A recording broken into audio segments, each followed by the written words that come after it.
mbote na bandeko nyonso bomesana ntango nyonso kolanda biso na oya biso chaîne pesaka toujours ntango nyonso oyo ezali bainformation ya mboka na biso. C'est-à-dire que yanga na bino ndenge na mesana ntango nyonso koloba ke libala suka te, veut dire que tokokabwanaka ata mokolo moko te parce que yango ndeza contrat oyo ngai nazwa na bino ya bino mwana yeyo Gerson Temo, veut dire que mobala zanga lisumu bambote na bino bisika bizwa bibino.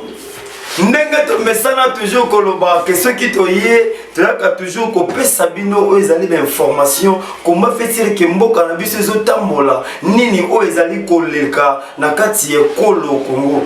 tolale tolamoki balobi que CLC veut dire que direction laïque bango pe ba telemaki makasi babimi pe na balabala po eteke encore ba déclarer ainsi que ba telemela makambo o ezali ya Rosa Malonda o tomoni lelo eningisi Kinshasa mobimba parce que aza mutu o ba désigner qui na kati ya FCC tomona qui dernièrement la muka veut dire que na IDPS ba marché qui toujours contre l'institution na yango ba linga ki te ke tango nyonso ke non FCC a continuer toujours ko manipuler bana yekolo Congo to na non élément oyo to mona combien fait-il que CLC commission laïque batambola ki babimaki na balabala toujours pour la protester contre oezali makambo ya seni ndenge balingi ba imposer le biso Rosa Malonda à la tête de la CENI pour la basala makambo na bango nde ba mesana ko sala fraude électorale eza toujours ka la cadre ya nzela na faveur ya FCC to na parti oyo bongo sima tozonga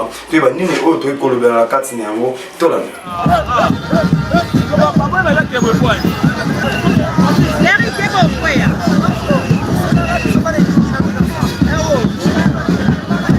Bonjour, vous êtes en direct sur ma mission. La marche est à CLC. Il y a une mobilisation. Il y a pas de quoi. Mobilisation d'un positif. Là, qui suit un abisso mobilisation dans la boye. En tout cas, pour la mobilisation, c'est pas une marque, il faut s'en boye. Il y a une population en commis présent. Il y a un ça, il y a un mot canaillé pour moi. Il y a un mot de chaque fois, on prend la population à Zoyaka positivement et massivement. Alors pourquoi voyer le terrain, selon ma disposition de ceux qui n'ont gouverné, de ne pas passer mis à Lumumba, tout sur le terrain, pour tout ça, la maman moukier, toi, agresser la population. Mais marche est bandit. On marche dans marché de la liberté. On a terrain, il y a tout. Donc, on va protéger,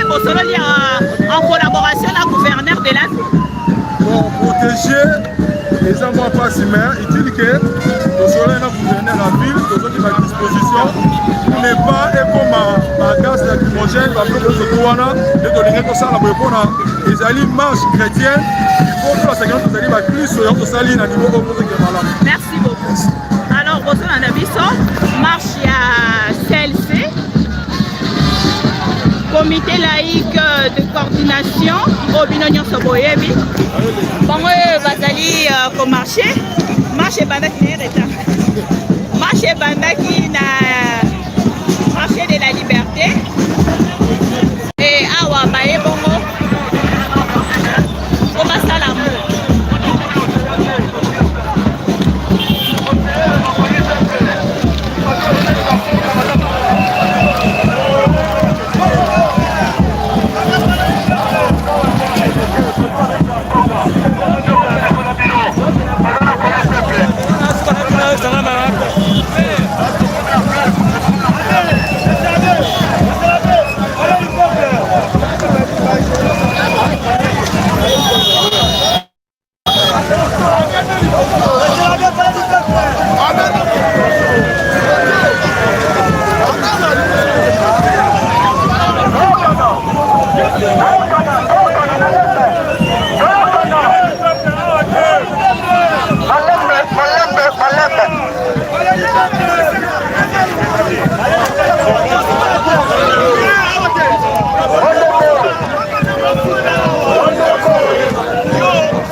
Mais oui, il faut attendre le temps, tu vas la passer.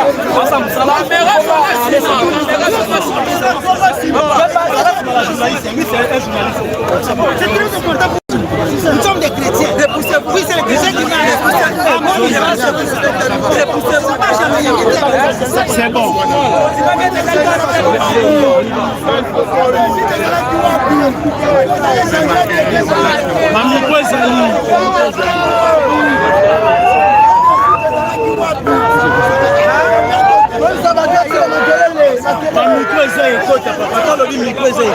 kasi bapanzana te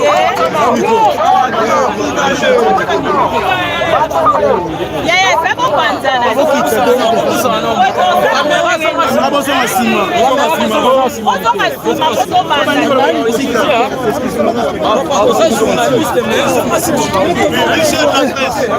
On va procéder à la lecture de notre déclaration à l'issue de la marche. Quelques exemplaires vous seront distribués après cette lecture. Alors, sinon, s'il vous plaît, le professeur Okana va faire la lecture au nom du comité laïque de coordination. Déclaration de la marche pacifique du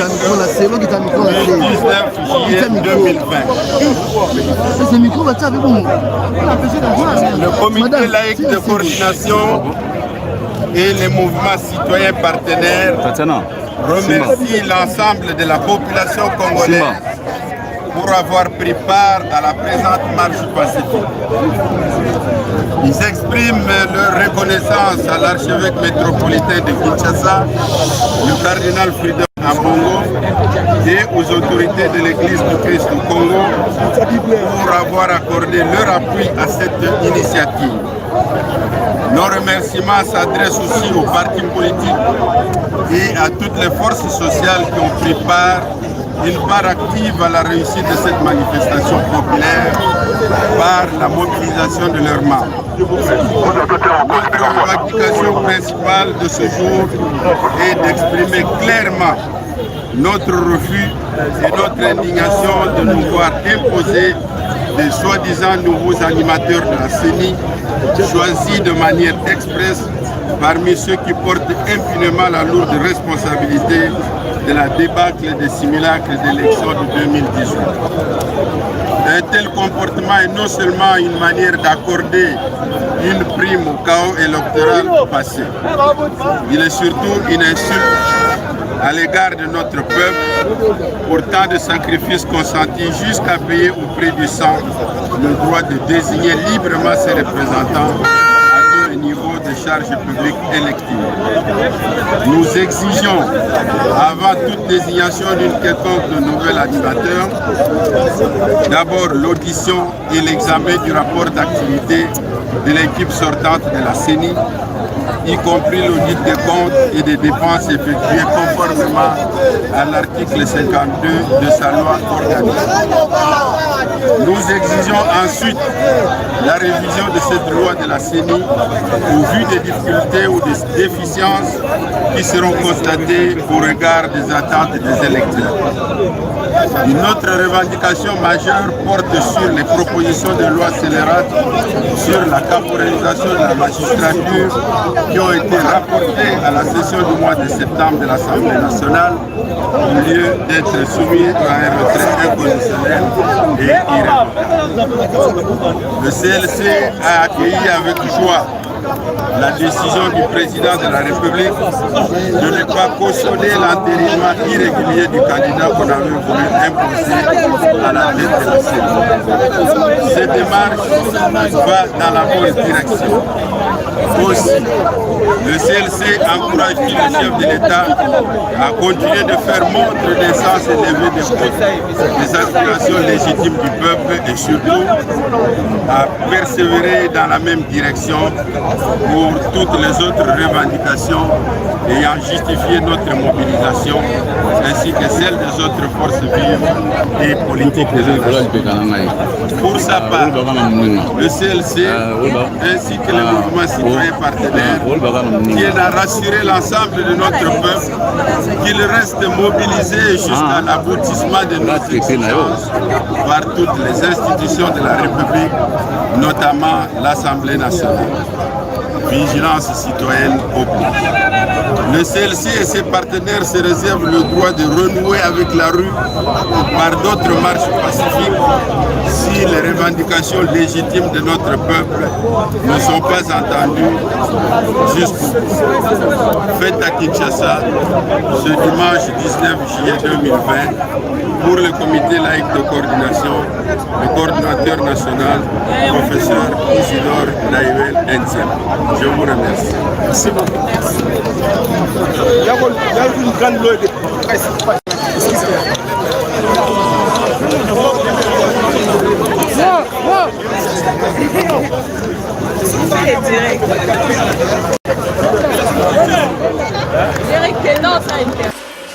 ndenge tomesana toujours koloba naza sûr ke ngana bino bouti kolanda kombe fait-il que non celle-ci na compte toujours à catholique batelemaki na balabala pe ba marchaki on a toujours que non que kombo ya malonda elekate parce que zo sala pasi mingi ndenge tango nyonso tozomona ke toujours ba même kombo ezozonga na kati ya gouvernement ezo sala pasi pona bana ekolo nyonso bazomona ndenge nezoleka ezo sala pasi makasi. C'est-à-dire que tu l'as to la mouki ndenge to mesana tango nyonso toujours koloba. C'est-à-dire que notre son excellence Félix Tshisekedi pe ainsi que kolela ya bana ya Congo et comment que komela ki na matoi pe yokela ki base ndenge mesana toujours ko yekola aliki kati na bango nde makambo et mesana toujours ko tambola parce que y a za président ya République démocratique du Congo, c'est-à-dire que les garants de la nation tanga mona ki que non peuple ba sepela ki te na désignation ya Rosa Londa veut dire que Yépe atika ki bongo te ta ki garant de la nation a telemala ki yango pe aboya ki kotia linzaka na ye pour na makambo teli ki non batia Rosa na tête ya seni et dire que merci beaucoup na mokonzi ya mboka Félix Tshisekedi balobi ki ya boyende zalaka boyende tambolaka ba kongomani ba sepeli makasi et dire que yangande kogima ville na kati ya state veut dire que Yépe sepeli mingi tango moni ki non mokonzi ya mboka azui effacer yango pe alobi ki kombo ekolekate parce que trop c'est trop to umeli tango molai toujours na kati ya makambuze ya FCC ezo sala pasi pezo kende mabe eleke ndenge to mesana tango nyonso kopesa basango ya RDC kombe feti ki mboka na biso za kotambola balobi sima ya kolandisa ba marche oyo lamuka basala ki IDPS asali pe dernièrement tout komona qui était en direction à CLC pe uteke ko sala balobi sima na yango FCC pe sur telemaki qui a marché dans ndenge na ye na cadre toujours ya ko soutenir ba institution ya mboka comme fait ce ko tambola na za se kingana bino to yebi que non mariage ezali entre FCC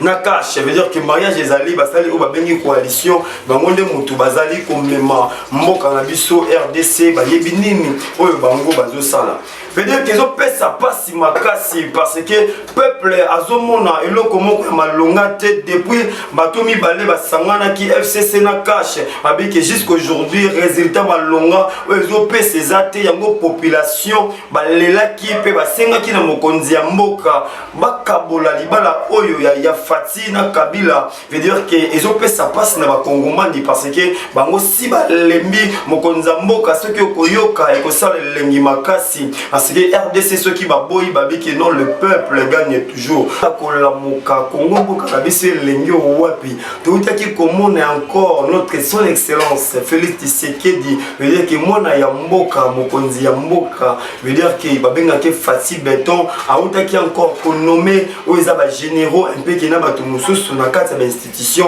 veut dire que na kati ya batu oyo yi anomaki veut dire que na kati na yango to trouva ki encore kombo moko etambola Makasi, puis yoka makamingi, c'est-à-dire que notre frère Tango Fort, bâti comme inspecteur général, il y a FARDC, veut dire que na yebité pour la Congomani, puis na biso, ce qui est malamu, qui est no batet, si kaka oyo batambola, qui n'a jamais fait Kabila, notre président sortant, qui a toujours, qui non, toujours les mêmes noms, ils ont toujours na 4 histoires, Yambo Kanabiso, tout le monde a combien fait-il que non, notre frère, veut dire que ACP là, qui n'a nomination, na yé, tout l'élément où il bon motozo, na 4 émissions, na biso, tout le monde.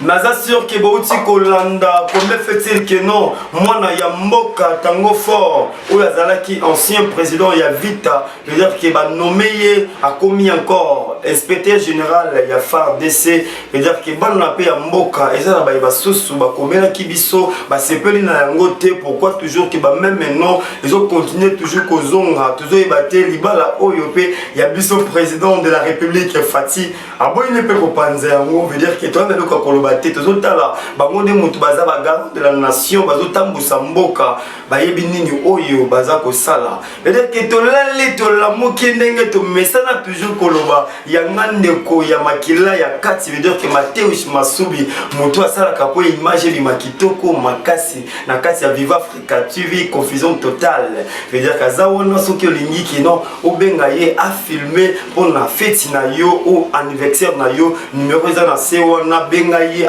okota contact na ye azana kosala lo musala kitoko yo wapi veut dire que yangonde mutu esala maka fait que non makambo kende liboso nenge to mesala tango no sokoloba ke kolala kolamuka Kinshasa makambo veut dire que tout aussi encore pour découvrir ainsi que non ezana motomoko na kati université de Kinshasa veut dire que précisément la carte intendance ils ont la messie moko za ki wana pona kuboma tango nyoto eza ba chrétien maintenant surtout à lekakabisika wana veut dire que azwa makepa na yé jusque là abomi déjà sur personne on va dire que un congolais a commis kuboma lingani ba congolais toujours yebate pona nini et comme ça la malongi a boye mais en fait qu'il a commenté sur yango et que bon dans l'élément où il bon la tête que non qui a fait que tout cause la bango makambu bota la papa où il comme fait que zo bomba ba ningale moko ba congolais tout l'élément où il bon ciment tozonga na kati émission na biso top to continue to là. C'est une histoire troublante. On se croirait dans un film policier. Mais ce n'est point une mise en scène. Nous sommes sur le site de l'université de Kinshasa, près du centre neuropsychopathologique CNPP. La police de la ville a fait une découverte macabre dans la brousse.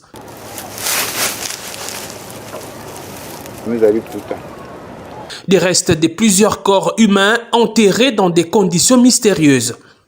Selon la police, l'auteur de ces actes, c'est ce jeune homme, Emmanuel Kossi, 31 ans.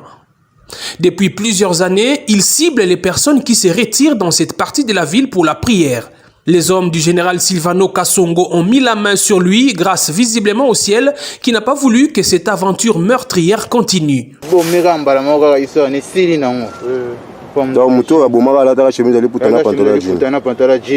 C'est par cette jeune dame qui a failli être la énième victime du tueur de l'Unikine que l'alerte a été donnée à la police. On a qui en osambela na kanga ki misu après on a fungola misu boye na moni mamoko mutwana liboso nanga esenga na sepe na ona puso kuma mwasi nanga amna kuma mwasi no na ndeni tama zaki yovanda na lukina tele mabwe mazo beta nga bambata betinga betanga makofi tindi kinga tinga na ena sene nitiko ko shite no mazo beloka na mabele aboto ninga telefone aboto ninga sabutinga na sharp oil akena ngo akimi ndek na mona keti apana wale anda basteur mutu mano kena no bazaki moi distance na ngai laisse-moi non botala mutu boye mo ba ya agresser nga betinga me ainza kimi na moniete ele kama matom ki apana mona soda o na expliquer mutu onda l'attaque. Elle aussi a failli être tuée par le même homme. service ba remplacer na 10h na moi dimanche na banjo mata moni dimanche za kempe ba unité der na zo mata na kala na moni mutu kwa mchiko na sac alekani mais modèle alekani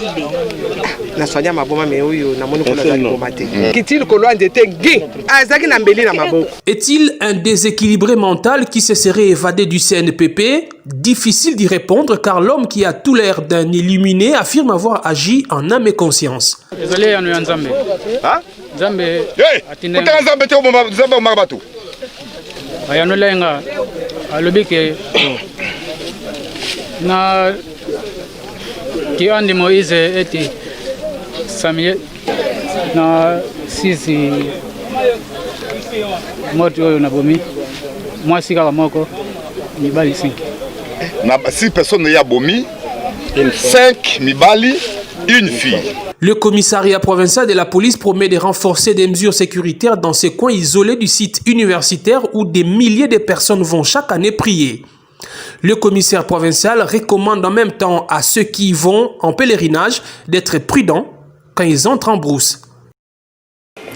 Veut dire que nous assure que ngana bino to uti kolanda comme fait-il que mon mboka azoboma ya yebandeko veut dire que ça la capacité au lieu ya ko protéger beaucoup monsieur akoko bomana entre biso veut dire qu'ils ont payé sa passe ils ont ça la passe mingi na motema veut dire que insécurité continue kati ya RDC mobimba au lieu que non boluka moyen afin que non bo protéger population tala le bato ba komi kokufa veut dire que insécurité totale ba konzi ya mboka nanga RDC mbote la biso non likambo oyo parce que ceux qui congolais a komi ko bomba moninga ne congolais veut dire que et komi ko ça la passe pe mawa au lieu que to sungana ba député maramba kolobelande ya ngoyo ezate ke bobi misala bien toujours ba article moko qui non ils non fondé pour la population ils ont fait ça passe maramba kolande parce que ya kolobela ils a pour insécurité ya mboka na biso renforcer un peu qui non sécurité tour en tour ya peuple au ba vota kabino et ko ça la kitoko pe lengi mingi veut dire que balobi que non awa biso ezalaka toujours information quand ça na quand ça source veut dire que dernièrement encore tout comme notre son excellence Félix Tshisekedi notre président actuel veut dire qu'il y a aussi encore kokufela où ezali tonte na ye veut dire que pesa qui passe mingi ye moko kitaki sur le terrain afin qu'il y a accompagné yango veut dire que kuna mikolo bazolela toujours ka kolela to éviter le pourquoi mokonzi mboka fongola miso poni makambo kende mabe makasi bandeko basusu pembeni ya PPRD babeti 18 ans maramba boisala makate bientôt on a biso la kata IDPS tozomona comment fait-il qui kende mabe makasi to un élément oyo to mona comment fait-il que mokonzi mboka azalaki sur place pour accompagner corps to nada.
Hein? Non. Vous allez 10e Euro TV. 10e Euro TV. Si vous êtes au Congo, on a tenté de faire la 10e Euro TV.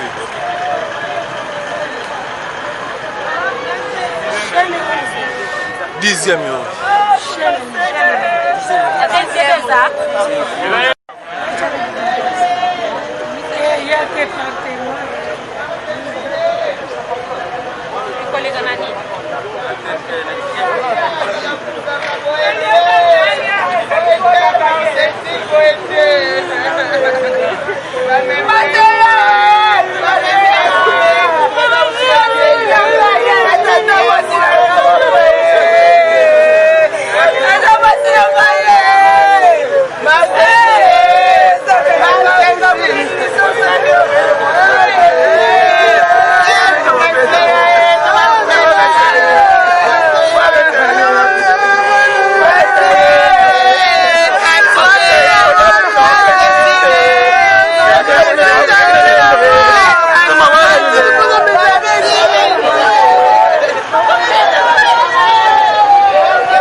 kolanda kombe fitil que non makamozo tambola pezo kende toujours na kati ya mboka veut dire que ça la ka toujours boine makambo etambolaka veut dire que tu continuer toujours veut dire que makambo etambolaka boye tango noso tokoya kopesa bino toujours information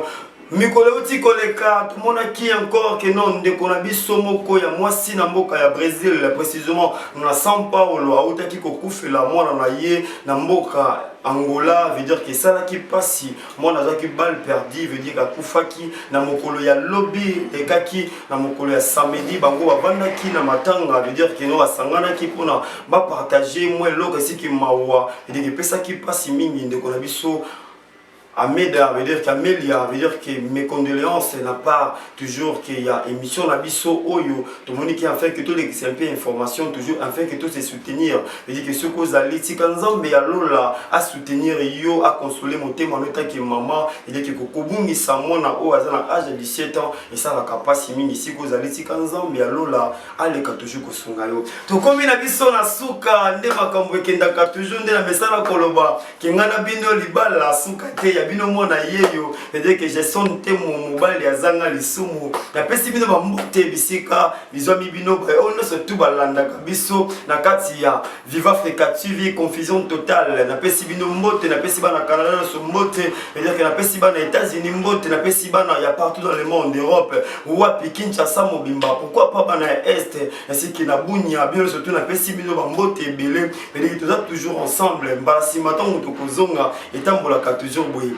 ce qui n'a bien pesa mbote te na ba oyanga veut dire que ça la passe dès que na pesi encore mbote na yemoko leke poison veut dire que mon cher veut dire qu'on est ensemble bunde mutu tambolaka na pesi encore mbote na radi veut dire que burako veut dire que yamombo na benga kaye muninga malamu veut dire que pona nga na pesi encore ba mbote bisika bizwami yo yemoko ania mwasi ya ndeko na nga linga kamakasi ange na benga kaye toujours que joint veut dire que bisiko zali na libota mobimba na pesi mino ba mbote yemoko Mateo Shemasubi na mama na biso jinanze ngele on a bakakabela rambo atala te c'est-à-dire que nzamba lola mesana toujours il a continué toujours ko pambola bino na pesi pe yanga bandeko Hervé Temo yanga ya makila bisika bizwami yo pasteur nzamba songa yo mosale kende toujours liboso boende etambola kapé boende salamaka c'est-à-dire que ya pela jimbala na bo sanité ba mbote na yo pe belé c'est-à-dire que makambo etambola ka toujours boyetika nzamba lola a continuer toujours ko bomba biso ba mbote la bino nyonso to komi na biso na suka to kutani à la prochaine. Bana nyonso Luanda bana nyonso Luxembourg balobi agence ezaka bimoko biso nyonso to ya Luxembourg ba souffrir makasi na makambo etali tango musu ba transfert de l'argent et dire que boke na bino musika te boya et pas de kona biso adajo na mboka la biso comme Luanda pe na Luxembourg azawana pona makambo etali ba transfert na bino so lingo tinda mbongo et comment na mboka lokola Luxembourg veut dire que ça vraiment kaka na moto moko oyo to pesi confiance makasi na kombo ya adajo so polingi na Luanda belela numéro zawana tala ye wana benga ye okomona comme feti ke mbongo ekokoma pena kimia makasi soki nazalaki ata courage mbele nazwa Claude Onga osala wanga wa motema e présence na ye saleli na yo ekamwisa ngai basekaka moto te na mokili. Viva Africa TV aloba confusion totale de Mateus Masubo de Brésil. Viva Africa TV, confusion totale. Toutes les émissions politiques, musique, et puis s'abonner massivement de la part de Mathieu Bedol. Viva Africa TV, Viva Africa TV, s'abonner massivement Mateus Masubo. Soki nazalaki ata courage mbele nazwa Claude Onga osala wanga wa motema e présence na ye saleli na yo ekamwisa ngai basekaka moto te na mokili. Viva Africa TV aloba confusion totale. Viva Africa TV, Viva Africa TV, confusion totale. Viva Africa TV, confusion totale. Viva Africa TV. Et puis s'abonner massivement, s'abonner massivement sur Viva Africa TV. On a bien que na kati ya alliance wana guerre sur guerre. Tant que FCC azana pesanteur na mboko yo, aoliga jamais Congo se réfléchir. D'ailleurs, comment on dit Félix a réussir? Puisque qui dit réussite à Félix dit que en 2023 pas de commentaire. Pas de commentaire. On ne réclame pas la paternité ni la maternité à la télévision ou dans les polémiques. Et de toutes les façons, je peux poser la question à tout le monde. D'accord? Êtes-vous sûr que vous êtes le fils de votre père et de votre mère?